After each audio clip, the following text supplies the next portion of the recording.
कभी कभी मनुष्य क्या करता है, कुछ ऐसी गलतियां कर देता है जो उसके घर में दरिद्रता और दुखों का आगमन कर देती हैं और उसके जीवन में अत्यधिक दुख पैदा कर देती हैं। पर मनुष्य उन बातों को समझ नहीं पाता और ना ही उन गलतियों को सुधारता है, जिसकी वजह से वह दरिद्रता में जाता रहता है और दुखों का सामना करता रहता है। यदि जो 5 गलतियां मैं जो आपको बताने वाला हूं, अगर आप उन्हें नहीं करते और मेरे बताए हुए 5 शास्त्रीय प्राचीन उपायों को कर लेते हैं तो आप मालामाल हो जाते हैं और आप धन संपदा से कभी दुखी नहीं होते और जीवन में सुख शांति धन यश वैभव पाते हैं और अपने समस्त सुखों का आगमन कर लेते हैं। पहले मैं आपको अब ये बता देता हूँ कि वह 5 गलतियाँ कौन सी हैं जो मनुष्यों को नहीं करनी चाहिए, जिससे वो दरिद्रता और दुख का अपने घर में आगमन करता है और अपने जीवनों में उन गलतियों को करके वह अपने हंसते खेलते परिवार में दरिद्रता और दुख का आगमन कर लेता है। पहली जो गलती है, कोई भी मनुष्य अगर दारू पीकर अपने घर के मंदिर में जूते चप्पल पहनकर घुसता हो और मदिरा पान और मीट मच्छी खाता हो,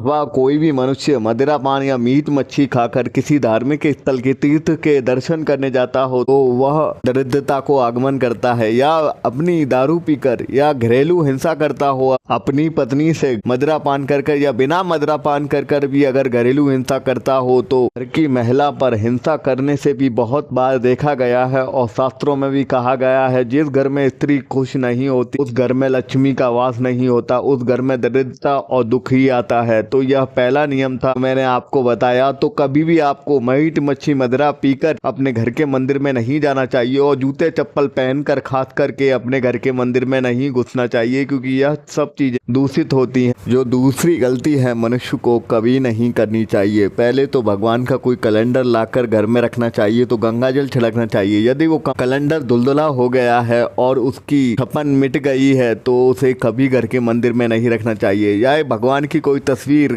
अगर कांच की है या किसी भी तरह की है, यदि वो स्पष्ट रूप से भगवान उससे नहीं दिखते या कोई मंदिर में अगर खंडित तस्वीर है, खंडित प्रतिमा है भगवान की, तो उसे निकाल देना चाहिए। यदि ऐसा मनुष्य नहीं करता तो घर में सकारात्मक ऊर्जा की जगह नकारात्मक ऊर्जा आती रहती है। और यदि आप मंदिर की रोजाना साफ सफाई नहीं करते तो भी आपके मंदिर घर के मंदिर से भी आपको नकारात्मक ऊर्जा की वजह से दुख और दरिद्रता का सामना करना पड़ता है। तो यह नियम सोचने में तो आपको यह गलती बहुत छोटी लग रही होगी, पर इसका बहुत ही दुष्प्रभाव बहुत अधिक होता है, तो यह आपको अवश्य ध्यान रखना चाहिए। तीसरी जो गलती है उसका फल बहुत ही भयंकर भुगतना पड़ता है। वो घर में दुख दरिद्रता तो लाता ही है, साथ में पति पत्नी के संबंध विच्छेद भी कर देता है। घर के मंदिर में आपको कभी भी भोग इत्यादि क्रिया नहीं करनी चाहिए और ना ही घर के मंदिर में शयन करना चाहिए और ना ही घर के मंदिर में कभी ऐसा कोई भी गलत कृत्य करना चाहिए। जो भी मनुष्य ऐसा कृत्य करता है उन दोनों पति पत्नियों को वियोग भुगतना पड़ता है और घर में दुख दरिद्रता और बीमारियों का वास हो जाता है। तो यदि आप ऐसा कुछ करते हैं तो आपको नहीं करना चाहिए। यदि आपके घर में अगर जगह कम है तो आपको घर के मंदिर में एक मोटा सा पर्दा लटकाकर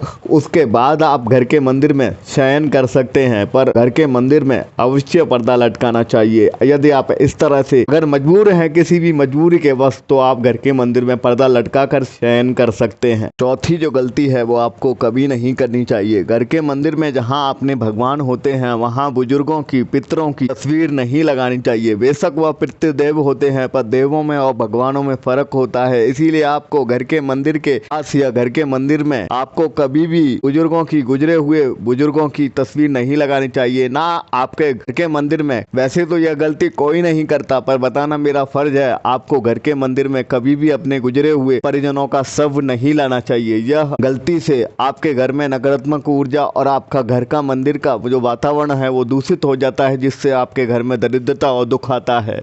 तो 5वीं गलती है, वो दिखने में आपको बेशक छोटी लगेगी, पर आपको यह गलती नहीं करनी चाहिए। इससे दुख और दरिद्रता आता है। जैसे खिड़की का टूटा हुआ कांच, घर में आपके कोई भी टूटा हुआ कांच हो या रुकी हुई घड़ी हो या टूटे हुए बर्तन हो या फटे वस्त्र हो, या आपके घर में कोई भी ऐसा टूटा हुआ या पुराना और दूषित सामान हो, उसको आप तुरंत ही बाहर निकालें। यह दरिद्रता और दुख का सूचक होता है। तो यदि आप इन चीजों को ध्यान से अगर समझ लेते हैं और इन चीजों को निकाल देते हैं तो आपके घर में दुख दरिद्रता नहीं आती। और अब मैं आपको 5 प्राचीन सिद्ध और शास्त्रीय धनवान बनने के कुछ उपाय बता देता हूं, जिससे आपका जीवन में धन ही धन होगा। पहला जो प्राचीन मंत्र है वो है कमला कमलालय मंत्र। यह प्राचीन मंत्र है। 108 बार जप करने से आपके जीवन में धन ही धन होता है और अष्ट स्वरूप महालक्ष्मी माँ की कृपा होती है आप पर। और लक्ष्मी अष्टकम कमला कमलालय माता का नाम जप करने से आपके जीवन में धन ही धन होता है। दूसरा उपाय है धंधा देवी स्तोत्र को यदि आप श्रवण करते हैं, पठन करते हैं, जिन भी व्यापारी भाइयों का धंधा नहीं चलता तो